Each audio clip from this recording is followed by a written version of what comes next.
Este primăvară. Prima zi de primăvară astronomică pentru că ieri a fost echinocțiul. Bine, e primăvară, dar acum sunt 4 grade Celsius afară, iar ieri dimineață ne-a nins. În momentul de față ne aflăm în satul Gârnic și am pornit în căutarea celor mai frumoase trasee de mers cu motocicleta din România.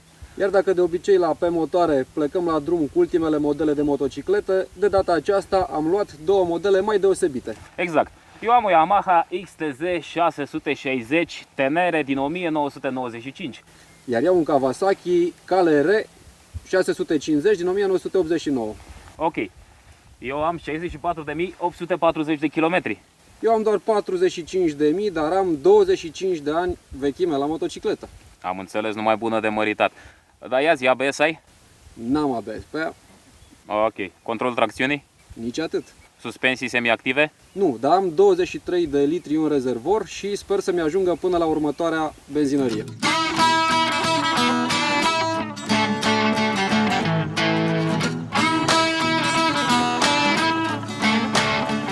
Gârnic este un sat special. Se află între dealuri, e destul de izolat, aerul e curat, caii au o cocoașă împodobită, casele sunt viu colorate și populația este formată din cehi. Aceștia au venit în Banat în anii 1820 și au format mai multe sate. Cel mai important este Gârnic.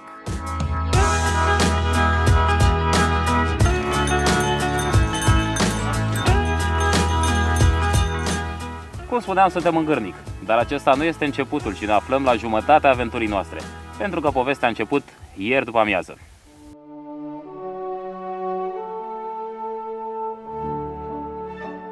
Porțile de fier. Locul unde Dunărea a învins munții, dar a fost îmblânzită de om. Barajul marchează startul unuia dintre cele mai frumoase locuri din România. Drumul dintre Drobeta, Turnul Severin și Orșova are 30 de kilometri, este recent asfaltat și oferă o priveliște superbă. Iar cel mai bun moment ca să admiri peisajul este apusul.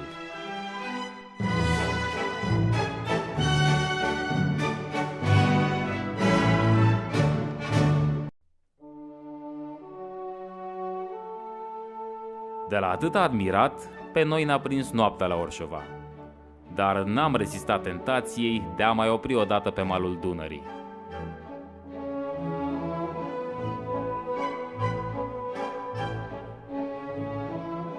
N-am zăbovit prea mult, pentru că se făcuse târziu și noi trebuia să găsim o cazare.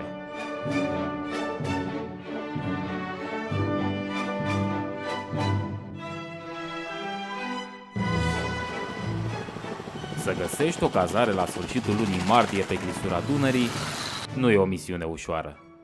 Pensiuni sunt multe, dar mai toate sunt închise și satele par părăsite. În fine, după vreo 15 km de asfalt îndoielnic, am găsit și n-am nimerit deloc rău.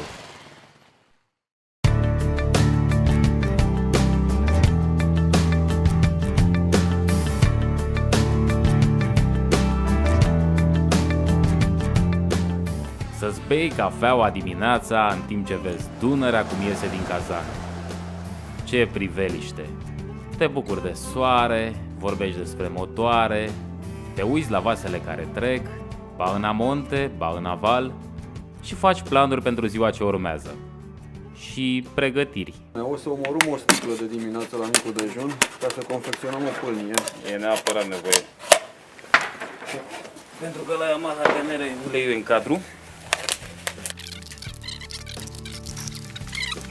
Tu n-ai făcut, n-ai nicio potă de ulei să vezi? Bă, de obicei aveam, acasă am. Aici văd că Ia să vedem. Stai că operațiunea cu uleiul la Yamaha este una specială.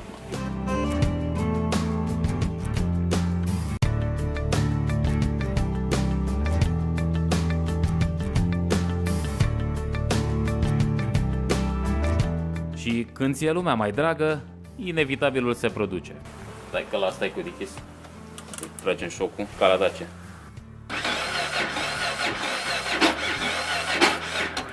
Am însăpat.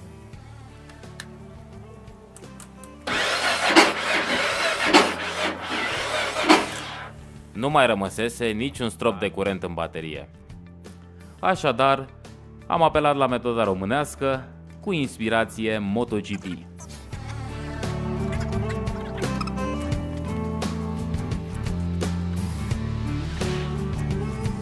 Mă duc să iau motorul meu, să văd dacă al meu pornește și să tragem de la el curent. Bine că avem cabluri.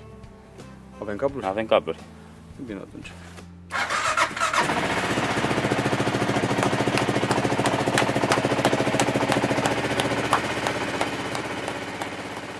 Și uite, așa am desfăcut carenele și am aplicat procedura de urgență. Să resuscităm pacientul! Clear!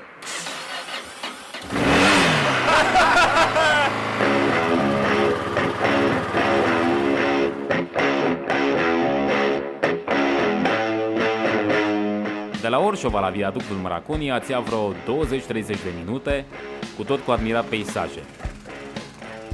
Și ai ce admira. Decebal se uită încruntat spre tine, spre Dunăre și spre locul de unde acum 2000 de ani veneau romanii.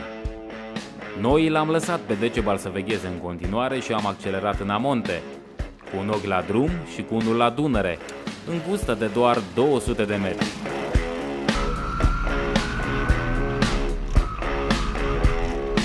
Șoseaua continuă virajat către Dubova, apoi părăsește Dunărea pentru scurt timp, dar revine pe malul ei, iar pereții stâncoși se îmblânzesc din ce în ce mai mult. De aici urmează un drum mai lin, cu asfalt acceptabil, cârpit pe aici pe acolo, care trece pe lângă ce a mai rămas din cetatea Tricule, sau 3 turnuri, ridicată în secolul XV. Trece apoi de Berzeasca și observ că, de la an la an, turismul din zonă se dezvoltă.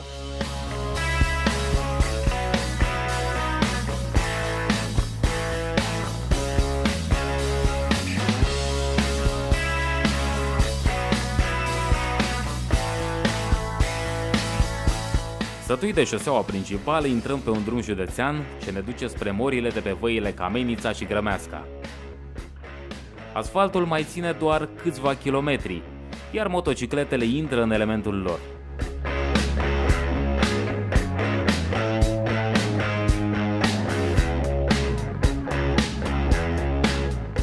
Deși neasfaltat, drumul este neted și poți merge destul de repede dacă ai o motocicletă adventure. Iar după câteva dealuri și ceva praf lăsat în urmă, ajungi în Gârm, unde găsești tot felul de lucruri interesante. Opa! Păi cine e gata? Un click central, ca să ungi lanțul. Central, poți să dau după câini. Nu e un bă să dai după câini, e e prea mic, click-ul așa e. meu central și o să ți-l fac ție cadou. Dar îmi ești dator 150 de euro. Vrei să nu dai cu ea jos, te rog frumos. Sperăm să nu se întâmple lucrul ăsta.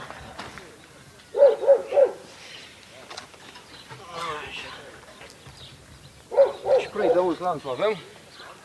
150 de euro. Atât costă tricul ăsta. Ca să obținem indicații și recomandări pentru ziua următoare, am dat o tură de recunoaștere prin sat. Și pe ăla mergeți și ajungeți la Șopotul Șopotul nou. Ceh sau român? Ceh. Mai sunt și români pe aici sau numai cehi? Aici a fost numai Ceh. În plus, am găsit o alternativă la cizmele moto. În picioare astea sunt lucrate manual? Ăștia lucrate de aici, Almageni. Cine face? Că mi-aș cumpăra și eu o pereche de asta așa să țin minte că am Fac fost la undeva. Moldovița, fac ăștia în Alma. Se găsește de vânzare? Dar cum să nu? Cine are așa ceva pe aici? Păi întrebați la Birte aici.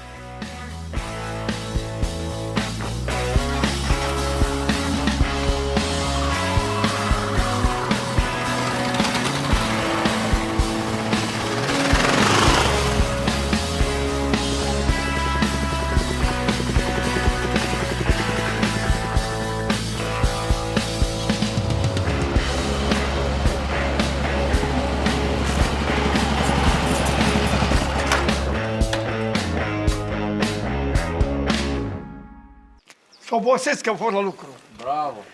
Așa e, domn vice. Păi și câți ani au? Ăsta are 6 și ăsta are 4. Floare vârste. Alea mănâncă benzină, ăștia mănâncă porumb. E mai bine, e mai profitabil. Benzină, ulei. Și ale noastre sunt și mai leșinate.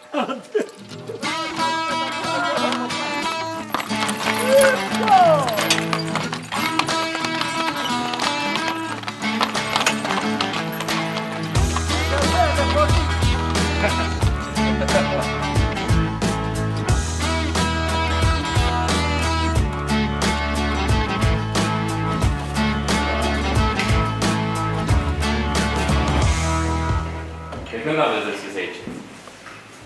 De când? Da. De la 3 jumate, nu știu ce. Nu, de cât timp? Am avem 24-25 de ani. 25 de ani vechime. Oho! Eu îl cunosc pe domnul acela, nu cumva este bravul soldat șveic. Da, da. Și ce scrie aici?